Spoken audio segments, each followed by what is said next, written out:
So in today's video, we're going to be talking about this plan, this idea that Trump and his advisors want to take over the Federal Reserve, take away a lot of the powers that they have, or at least take on a lot of the powers that they have delegated, that the government has delegated to the Federal Reserve.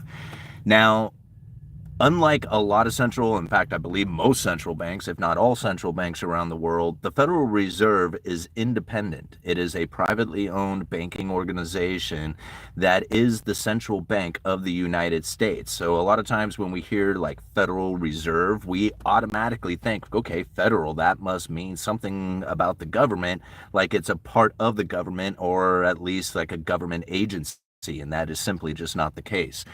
Now, there are appointed positions at the Federal Reserve, such as the chairman of the Federal Reserve, like Jerome Powell. And many people don't even realize this, but Trump had appointed Jerome Powell to that position. And now you hear a lot of times people say, man, we want to get Powell out of there. We need to get Powell to somebody else or whatever. Powell is not a decision maker. That's, something that a lot of people have to understand, that if you throw blame at Powell individually, you are throwing blame in a wrong direction. It's like blaming the messenger. That doesn't make any sense. You have to look at the FOMC, which is the Federal Open Market Committee. Now, way back when Donald Trump was in office, right, he said this. He said these exact words: the Federal Reserve should take interest rates into negative territory and should be printing money. There's no inflation. Okay, now this is during Trump's administration, and it was true. There was no inflation at the time. But could you imagine that if Donald Trump had the powers that he wanted at the time to fire Jerome Powell, make them take interest rates into negative territory, have them firing up the printing press and printing even more money, because that's exactly what he said they should do. The Fed should be printing money, taking interest rates into negative territory. There is no inflation. Now, if that happened, what sort of circumstances would we be facing today? Ask yourself that question. Now, here's the thing. Even if everything worked out smooth, okay, let's just assume, let's just take an assumption now, because this is a total hypothetical video right now, because there is no plan to do anything for the Federal Reserve. It's literally just propaganda words coming out of these people's mouths to then put a political influence out there.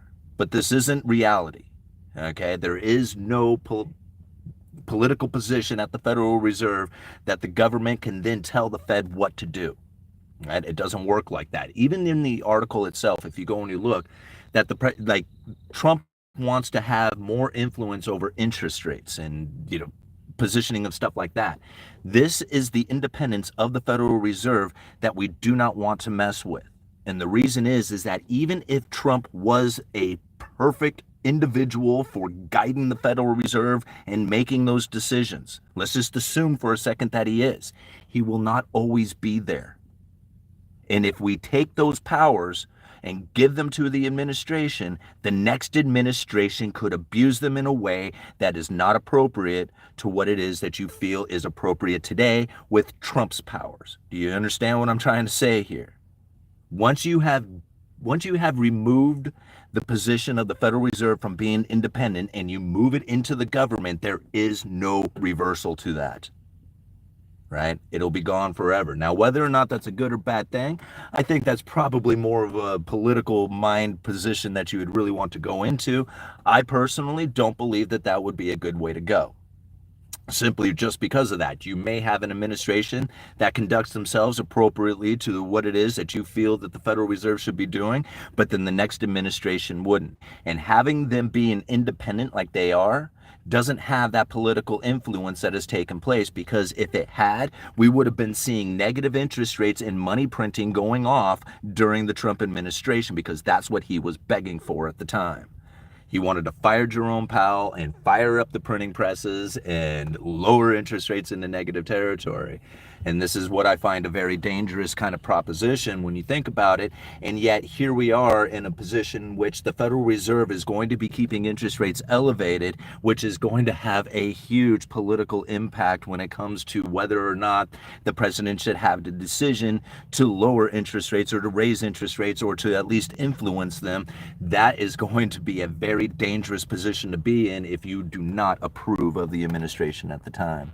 All right, I'm going to keep this one somewhat short. I just really wanted to get into the discussion on this one because how many people really feel that the Federal Reserve is not independent and that they are politically minded and politically influenced right now? How many people have said that? I mean, I argue with people about that all the time, right? But yet here the Trump administration is stepping up saying we do not have this political power over the Federal Reserve. We want it. But yet people say that they do have it. They don't, right? If they did have it, if the government had that sort of power, that influence, that political influence over the Federal Reserve, then Trump would not be trying to get it right now, right? He would not be making these suggestions that we should have that. See, it just proves my point that the Federal Reserve is independent, right? They are not politically minded. They don't care about the administration. What they care about is monetary policy and conducting monetary policy for their own survival.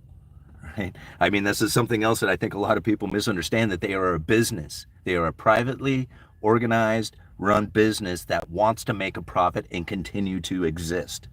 Right? Like a lot of people, oh, they just want to completely destroy America and everybody in it. Well, that would destroy themselves. Why would they do that? That doesn't sound like what a privately owned business would be of mind to do, is destroy themselves. That doesn't make any sense, you know? But I do see them wanting to make a profit and be in crony capitalism kind of atmosphere where they can, you know, pick the winners and losers and stuff like that. I mean, to be honest, I see all those people, Trump, Biden, the Federal Reserve, they're all in the background giving each other high fives saying, man, we're killing it out here, aren't we? You know? All right. I don't think the president knows what the Federal Reserve is. Well, I don't think this president does. I mean, I have, like, out of all the stuff that I've ever read about monetary policy, like, I don't study fiscal policy. That's coming out of the government. I don't, you know, that's too much. There's too much, too much to know inside of that. But following the monetary policy coming from the Federal Reserve, the interest rate setting, the, you know, how the asset purchases or the unwinding of the balance sheet, all these things are more influential to me in my own personal life because of the decisions that I will make based on the interest rates or what I feel is coming into the economy in the future. I think that has more of an impact on my life than what is going to be taking place within some political arena, talking about some law that's going to pass that, you know, I don't even know, like, how it's going to impact me personally, because I mean, I could understand that if you were like business, like if you had a lot of business things going on, you know, like even like rental incomes or something like that. But I would find that generally most people that I speak with don't have a position like that. I mean, you know, people I speak with, you know, on YouTube and the other influencers and stuff like that, yeah, they have it going on. But most people in my daily life where I'm just, you know, hanging out, they don't have businesses, they don't have rental incomes, they don't have a bunch of stocks, they don't have any of that stuff. Most people are just living their day-to-day lives, living paycheck to paycheck. And in that sense, like, what happens to, you know, a political arena out there that messes with your business, it might cause you to be laid off or something like that. But then for the most part, there's so many jobs out there. When you get laid off, it's more of an annoyance than it is a real devastating thing like losing your entire business. Yeah. Anyway, that's just me babbling there. All right. Show us your car. Well, it's the Explorer, man. I got a bunch of, what do I have here? I got my jacket, I got a raincoat in case somebody needs one, I got my hoodie that I forgot to take in, I got, you know, this book, I got a coffee cup sitting on, here's my travel coffee cup. This is the one that I use for my desk at work. Anyway, that's my stuff.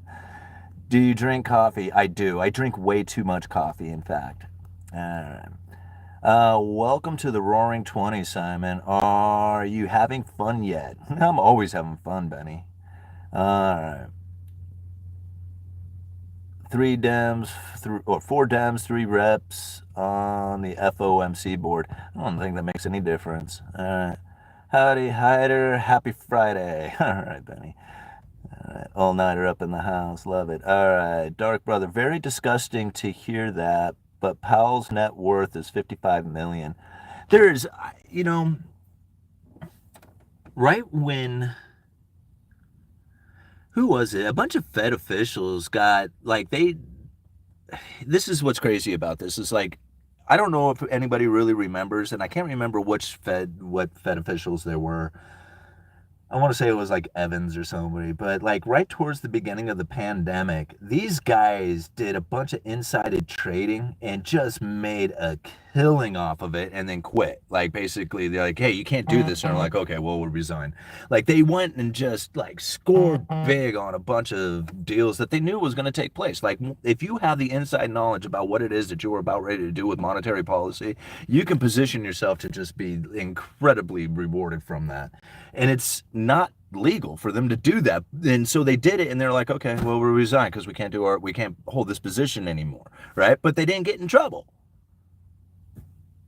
And I'm like, well, what's the point, right? Like, it was just like you could go and you're not supposed to do this. You're not supposed to use your information for beneficial, for your own personal gain. Oh, you did that. Oh, I'm sorry, I quit.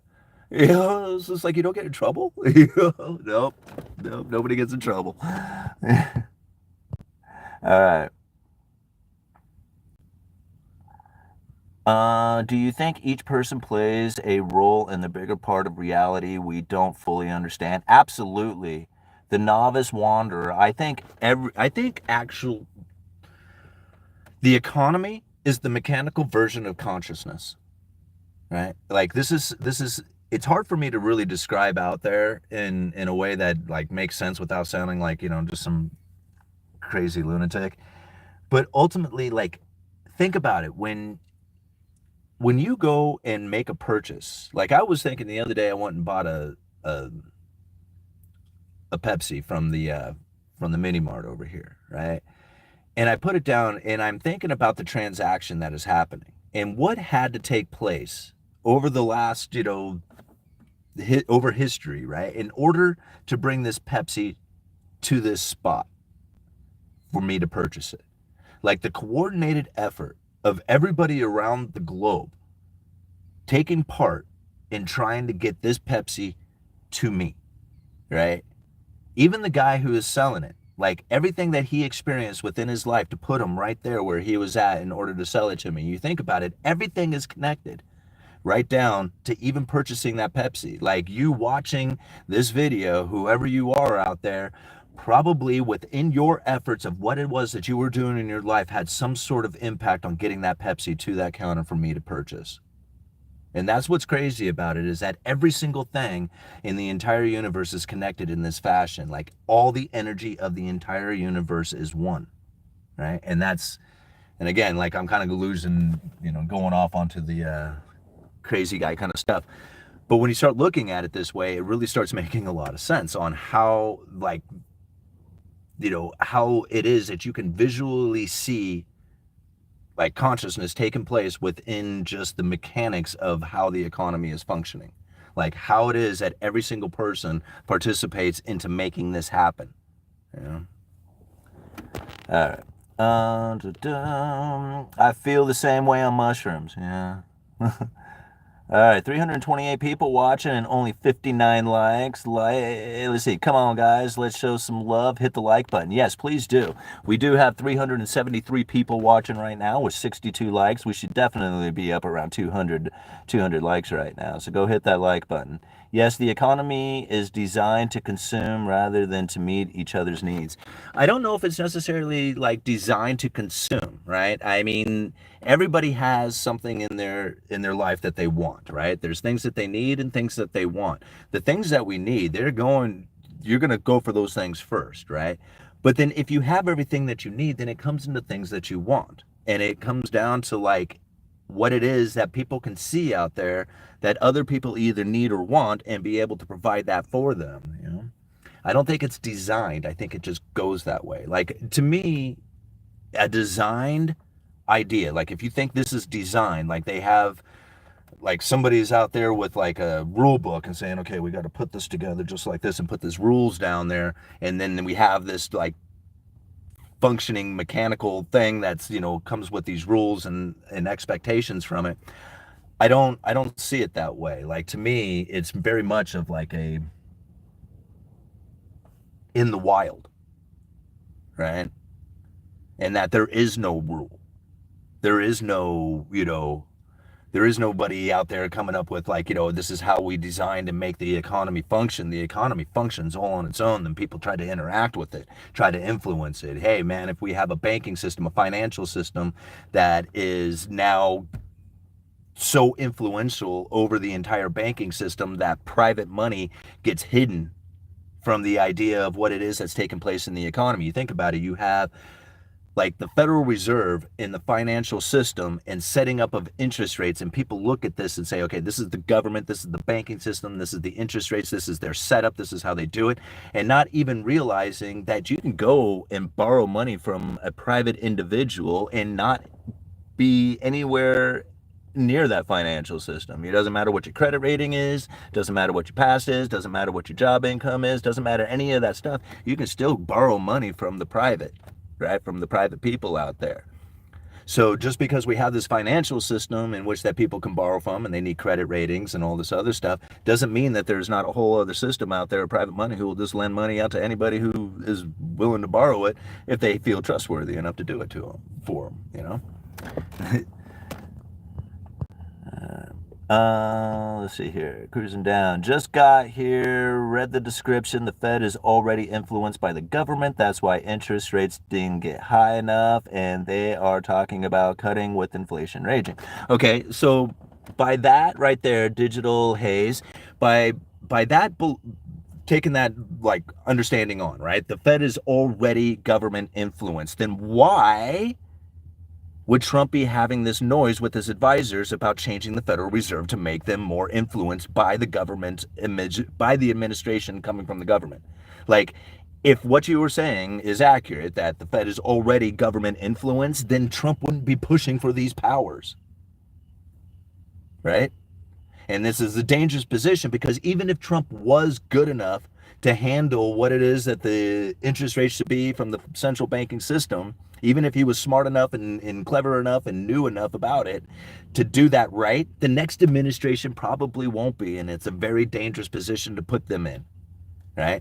That's why I find that, you know, the whole idea of having an independent Federal Reserve is better than a government-ran one, because the government screws everything up, right? Not that the Fed isn't screwing it up. I'm just thinking that at least they have an idea of survival amongst them, that we are business people, that they want to, you know, continue on and function as a business, you know?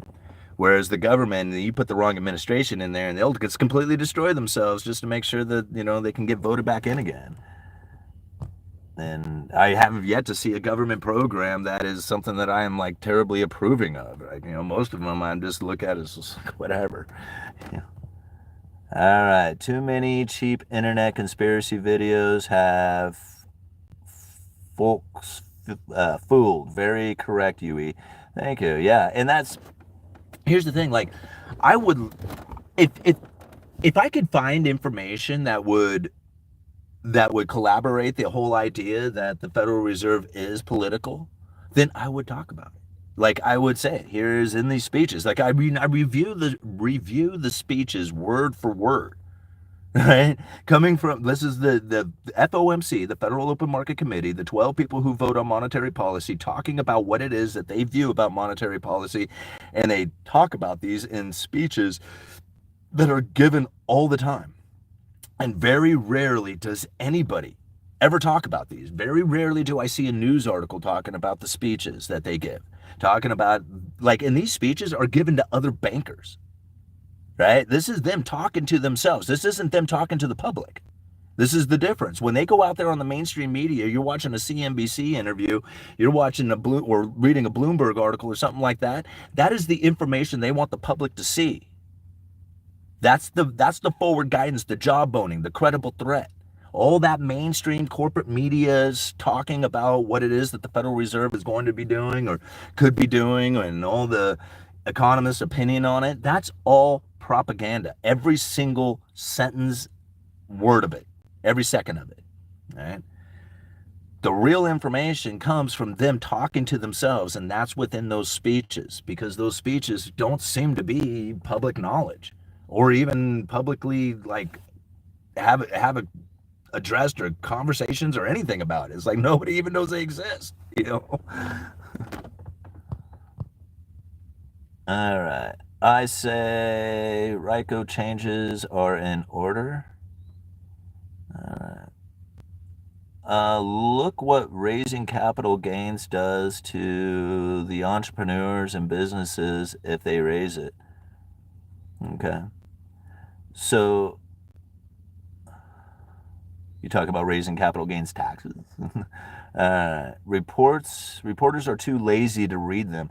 Well, and not only are they too lazy to read them, I don't think that's the case. I just think that they are paid to provide information, right? They are paid here, provide this information, talk about these things. We want these things addressed, right?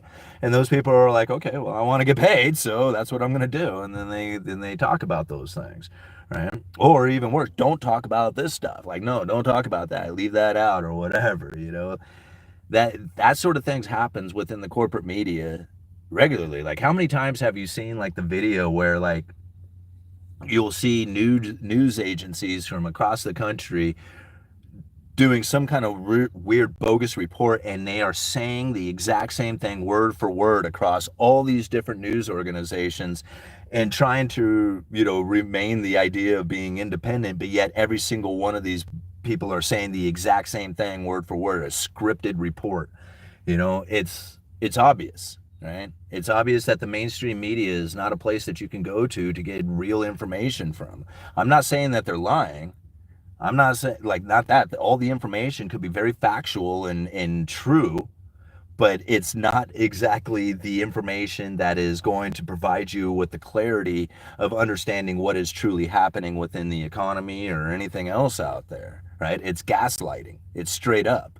Like, the whole idea of what the Federal Reserve is attempting to do was to try and get inflation expectation to be elevated, right? The problem that they were facing was an inflation expectation that was persistently too low rather than too high. The whole narrative being pushed out there is that inflation is now persistently too high and that it is difficult for them to handle that, right? This is what the narrative is saying about the Federal Reserve. The Federal Reserve was looking to be in that exact position. That's where they wanted to be, with an inflation expectation that was persistently high, right? And I mean, I don't know how many other people out there are looking at the Federal Reserve with that sort of idea behind it, right? I mean, this isn't me making it up. I mean, if you think that I'm making that up, hold on. I'll grab it for you. I got it right here somewhere. All right?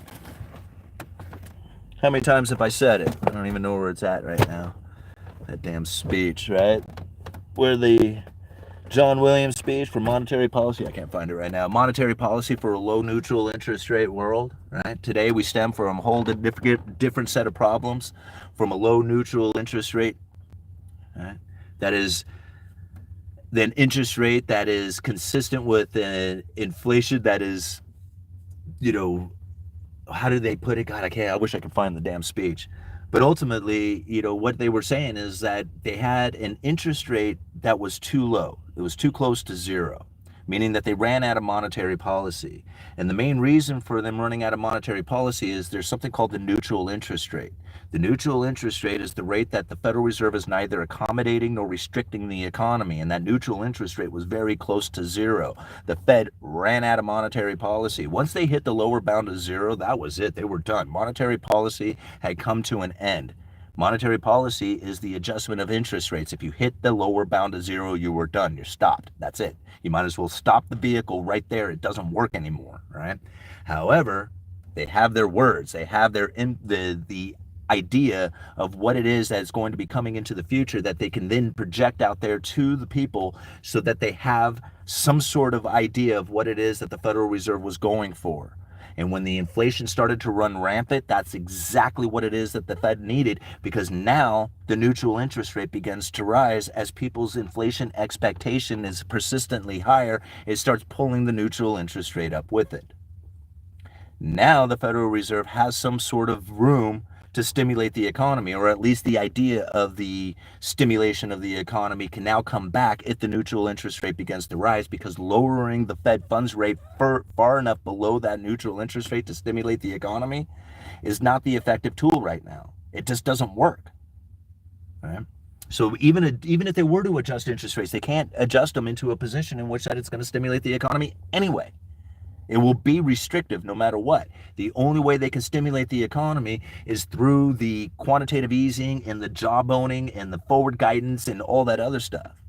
Because lowering interest rates doesn't get people out there to stimulate the economy in a way that is going to be effective enough to actually do what it was that they used to be able to do with it. That's why all the government spending has to take place. It's because somebody has to borrow the money to spend it. And if we're not going to do it, as individuals, when they lower the interest rates to buy houses and cars and go on vacation, even though we would really want to, we're debt saturated. We just can't do it like we used to. It's best to understand this, you know. All right, 509 in here. We got 162 likes. Thank you so much for hitting the like button. What time is it? All right, 11:34 right now. I still got quite a bit of time. All right. Hey, UE, can you explain the liquidity crisis in the economy? What starts it? Well, it's not that it starts, it builds up too, right? Like, think about it. If you, I don't, like, think about it like a teeter-totter. How about that?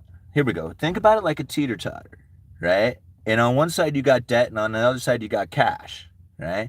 And now when they load up the economy with a bunch of cash, right, that it's all heavy on one side, no problem, right? There's plenty of liquidity to pay off the debt. But the moment that the debt starts to weigh out the amount of cash or liquidity in the market, it eventually reaches a tipping point where, bink, now there's not enough cash, and the defaults on the debts, right, on all the bonds, all the loans, all the stuff that's out there that's being, you know,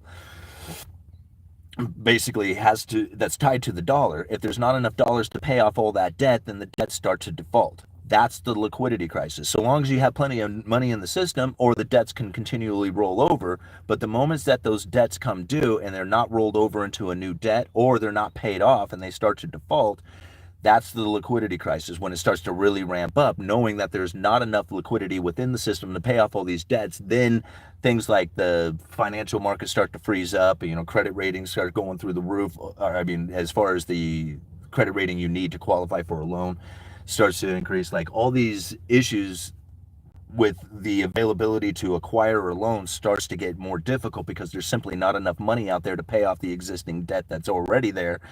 Why would they add more debt to it? You see where I'm kind of getting at? So long as there's plenty of cash in the system to pay off the debt, then nobody's really worried about it. But eventually it reaches that tipping point, and then there's no more cash. Everybody's looking around going, Jesus, how come I can't borrow money? How come the interest rates are so high? How come I can't find anybody to do business with? It's because there's just not enough cash out there, or people are hoarding on to it, holding on thinking that they will be able to buy assets at a cheaper price, right? So this exacerbates the problem of pulling more liquidity out of the system. And then is it like, you know, where does it show up? Does it show up in the bond market? Does it show up in real estate? Like, you know, there's all these places that it starts to pop up in. And you know, again, like, you know, is it a written down, this is exactly how it's going to look? Of course not. Like, you know, nobody knows where the weakest points are, or what's going to be most exposed, what's going to default first, you know, how many companies go under. All that stuff is, I mean, if you had inside knowledge into those companies or positions or something like that, you might be able to foresee it a little bit ahead of time. But to be able to describe it just from, like, you know, well, let me see if I can think of how it's going to fail, like, it doesn't quite work like that. You know, the failure happens in a uniquely, you know. All right. I don't see anyone cheering on the Fed except for themselves. Yeah, and, you know, it's funny because a lot of people, like, call me a Fed shill or a Fed apologist or all this other stuff, and I don't get it. Like, I mean, I don't look at them as the enemy, and I don't look at them as, like, a positive or good or bad or anything else like that. They're in existence. They just are what they are. Like, I don't have to play that game at all. I could just go and put all my money into silver and Bitcoin and be completely out of the financial system and the monetary system and all that other stuff, and just be completely independent of all that stuff. But that doesn't work out too well. It doesn't leave you with the ability to then, invest into things that might grow quickly, or, just have good business or whatever. I mean, I don't look at it as like a good or bad thing. It just is. And people who do look at it as a bad thing has to also take on the idea that if this is a bad thing, then it can be replaced with a good thing. Scary. There is no good thing, because this isn't a bad thing. It's just an is. So if you change it around, you're just going to get something else that is different from what it is that you already have, but it doesn't mean that it's going to be a good thing, right? Because this isn't a bad thing. It's just an is. 541 people watching. I'm loving it, guys. Thank you so much for being here. Credit ratings don't get you lower interest.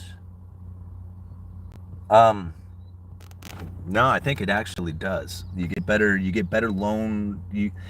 There are loans available to people who have better credit ratings, right? Like, I faced this myself, right? See, it was like, here's the thing. Oregon is a non-recourse state, right? And I don't recommend this to anybody out there, so this isn't any kind of advice. But if you ignore your debt in Oregon for 7 years, like, just straight up ignore it, don't acknowledge it, don't participate in it, don't talk about adjusting and trying to come up with payments, don't talk about it at all right? Completely ignore it. It'll destroy your credit. It'll screw with you, right? But what ends up happening is it disappears, right? Completely off your record. So my credit rating really started to increase after the house had gone into foreclosure, right? So, I mean, it destroyed my credit, all this other stuff. I had all these loans out, credit cards, all kinds of stuff. Now, I paid everything off except for the house loan, right? I let the house go into foreclosure, and it was 6 years, 11 months later that I'm trying to buy a house. Like, literally, it would have been just a few more weeks. It would have been off my reports or whatever. But the credit rating agencies did not see that foreclosure. It was not there. I had a high credit rating, right? And with that high credit rating, I had all these loans available to me. When I went to actually go get the loan, the underwriters found the foreclosure and they said, none of these loans are available to you. Sorry, man. Right? So the better loan, the better interest, all the other stuff wasn't available to me at the time, right? Now, I did get a good interest rate loan, but the amount of criteria that I had to go through, like, I had to come up with more down payment. I had to prove, like, why I had loss of income, all this other stuff. I had all these things that I had to prove in order to qualify for this other loan, because of this damn foreclosure that didn't show up on my credit report, but had disappeared after would disappear after 7 years. And when I went to go get that damn loan for the house, it had been 6 years, 11 months, and like 2 weeks or something, right? Like, literally, if it was 2 weeks later, it would have been completely gone. I would have been able to go get those other loans. But that's how it went down, And so credit rating is really important, because I would have I had to put more money down, so I ended up, that just did all kinds of other stuff, because I ended up spending money, using the money I was going to pay taxes with for the damn down payment. So anyway, moving on. All right, that shows just how much harm the Great Financial did to a lot of people. Well, stay curious. What do you think would have happened if the Federal Reserve didn't go into the quantitative easing and the mass money printing and everything else? Like, what would have happened? Right? As Obama put it, we were on the brink. We stepped away from the brink, right? Whatever the brink is. What's the brink, right? What would have taken place at the time? And so, I mean, I was suffered in the during the great financial crisis too. Lost my job, lost my house, lost everything, went into depression, went into debt, all the horrible things that could have happened from it. I don't blame the Fed. Right? I mean, that was my decisions that did all that. That was my doings, And I mean, it was, I don't blame them for that. That was me. But I look back and I think, man, at the time, I got hit hard. All right, you don't want to pay off the debt. Paying off the debt ends the system. You want the system to remain, to leech off it via taxation. It's actually not too far off, Infamous. All right, student loan had to be paid off prior to purchasing my home. Underwriters caught that. Oh, wow. I didn't even think about that. Like, I never had a student loan, so I don't like really put that into my thoughts as like how much of a burden that really is. But dang, that sucks. If you had that student loan and that kept you from getting the house, and how many people actually have student loans that they're not paying on, which, I mean, in turn, if you think about it, that disqualifies them from the ability to get a house. That's like so many damn people out there. Dang. All right, 589 people. Man, we're almost up to 600. That is cool. Hey, UE, can you do a stagflation video?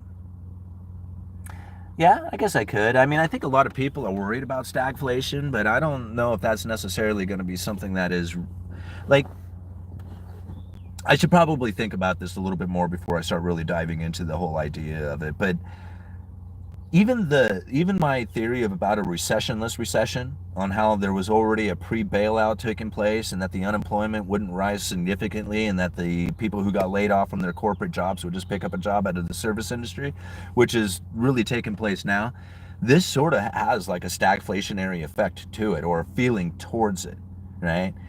So is this like, your typical stagflation, or what you would think would be stagflation? Who knows? Like, I guess I could probably do one on that, just kind of really break it down and give my ideas on it. Anyway, just quick thinking out loud there. All right, once enough people are in permanent debt, the government will give a debt amnesty in exchange for explicit indentured servitude to the state through central bank digital currencies, with capital outlays being based on compliance. Wow. Yeah, that's, I mean, I can imagine that, because like, once you're, like, I know people who are so deeply in debt, like they don't even think about like being out of debt. Like they don't even conceptualize that. That's like, they think like, out of debt, like, what is that? Like, no, like I'll be in debt forever, like making payments forever, right? Like that's like, they don't have, like, they can't even conceptualize it any other way. And so, yeah. Aren't we in stagflation now? I don't know. Are we? All right. Thank you. Big fan. I appreciate it. What is that? Red Pill? Red Pill Finance? Because it's debt-based system, all debt cannot be discharged, not with interest attached. That's right. It's because there's more debt than there is dollars. And so the moment that you start paying off the debt, even if you were to pay off all the debt, what you would end up doing is, if you paid off every private debt, like all the car loans, all the student loans, all the credit cards, all the government debt, all the stuff, like every debt that existed out there, what would end up happening is the dollar would cease to exist, and there would still be debts to pay. The interest would still be needed to be paid. So there is no way of getting out of debt. Not with this financial system that we have now. This is one of the reasons why I think it's so important to be into gold and silver and cryptocurrencies, or maybe on a lesser extent cryptocurrencies like Bitcoin or something. But being into cryptocurrencies, or especially precious metals, separates you from that whole thing. Like failure, deeper into debt, money print, whatever, it doesn't matter. You're separated from that whole idea, that whole third-party claim, right? And that's where like security really comes from, is the ability to have something that is separating you from everything else, right? To say, no, I'm standing on my own over here. I got my own lifeboat. I got everything I need. Maybe not everything you need, but the things that I have is what I need to to exist outside of your system, right? Because your system is teetering, teetering on the brink. And we know this from the great financial crisis and the pandemic and terrorist attacks and everything else out there, that the financial system is always teetering on the brink. And so some people feel very comfortable being there, and this is the way that it works. And if you're familiar with it, then that seems the place that you would want to be. I personally took a look into it and said, whoa, no thank you, right? I don't like that whole idea at all, and I started heavily moving into silver so that I could be separated from that whole thing. Once I got there, and I didn't get there, but once I had accumulated what I felt was, a fairly decent amount to be secure with, to have something that I could sleep at night, something that I know I could pay my bills, if things were to go wrong, I then look at it as like, okay, so this isn't a scary thing that is happening out there, right? When I was buying the silver and stacking that up, I felt scared about it. But then after I got there, I'm like, this isn't that scary, right? It's just an is, right? And you have to learn how it is that it operates so that you can position yourself for the most appropriate spot that you can be for you and your family. I mean, it's not that hard, right? It's not that hard to do. It's hard to understand the Fed and the monetary policy and all that other stuff, but it's not hard to understand what it is that you need to do once you start figuring it out, because intuitively you just start doing it. You just make the right decisions for yourself. You don't even think about it. Like, I've had people tell me, what is it that we do? What is it that I do with my money? And I'm like, I don't know what you do with your money. I mean, can you tell me what I should do with my money? I mean, do you know what it is that I need, what I want, what I expect for my future? I mean, do you know all that stuff? Like, how could you possibly know that unless I tell you, and we sit down and have a conversation about it? Nobody's going to know what it is that you need in your life. Only you do. So that's why you need to understand this stuff so you can position yourself appropriately. All right, what time is it? Oh, 11:49. Man, this time goes by so fast. All right, I'm going to give it like another 4 minutes and we'll call it quits. All right, how can inflation be over when a husband and wife team working full-time at fast food restaurants can make $100,000 a year in California? All right, I don't know. All right, Uneducated Economist. What do you think about Carl Menger's theory about money? I'm not sure. I don't know what Carl Menger's theory is. All right.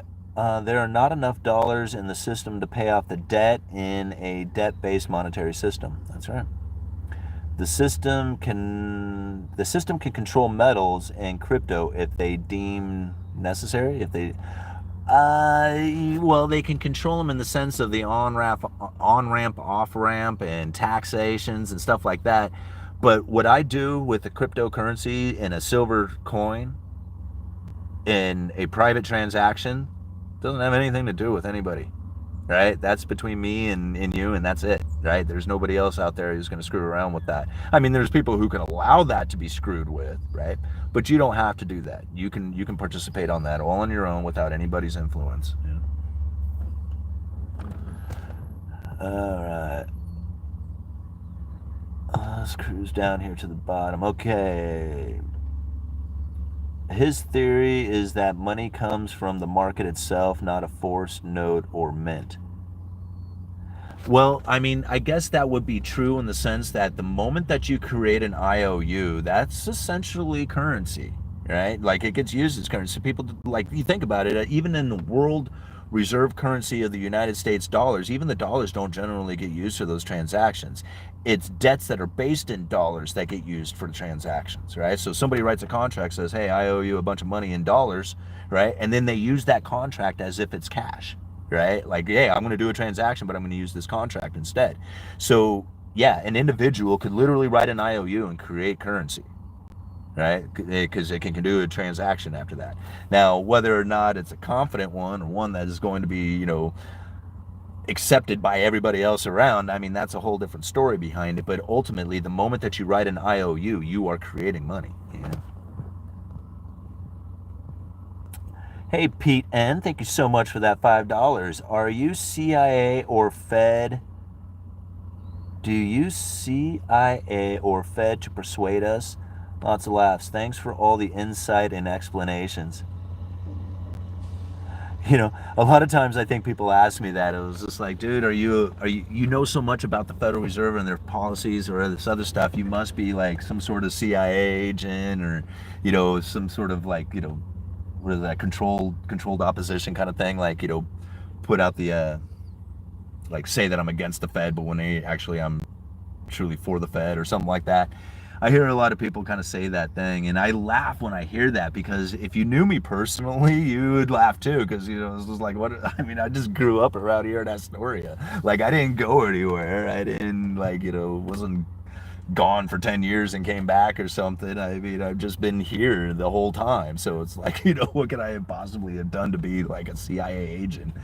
You know, and then what I thought was funny about it is that I heard like a lot of people even say that about George Gammon, right? Like George Gammon is some kind of CIA agent or something of that nature. And, you know, you can almost, like, you know, with the amount of following and the way that he was just like rose so fast too. Like, I mean, he shot up like a rocket when he got onto YouTube. I remember when I gave him a shout out, he had like maybe 150, 200 subscribers. And it was in no time at all that he was like 100,000 subscribers. I was like, wow, George, that was incredible, you know? And when he invited me to the Rebel Capitalist to go speak, I was like, George, what do I talk about? Are you going to, like, I was like wanting him to look at my presentation and help me with it and tell me all kinds of stuff. And he was like, no, you'll be fine. Go do it. Right. He didn't even ask me what the hell I was going to talk about. He said, talk about lumber. That's like, literally, that was all the guidance he gave me.